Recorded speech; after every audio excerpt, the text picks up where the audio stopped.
Good morning mga boss. Isa sa pinakamahalagang requirements pag bibili ka ng agricultural land ay ang dirt clearance. Ngayon, bago ka makarequest ng dirt clearance, isa sa pinaka-importanting requirements ay ang landholding certificate ng registered owner. Ito ay kinukuha sa municipal assessor's office, ganun din sa provincial assessor's office.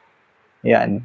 At syempre, kung saan po naninirahan ang property owner, kaya na kailangan nyo rin pong kumuha doon ng landholding certificate. Yan. Same din po, assessors, municipal assessors at saka po city or provincial assessor kung saan siya po naninirahan. Yan. Kaya kung bibili ka ng agricultural land, mahalaga po na ipaprepare mo sa property owner ang landholding certificate. Yan. Nawa ay nakatulong ang vlog kong ito sa inyo. Maraming salamat po.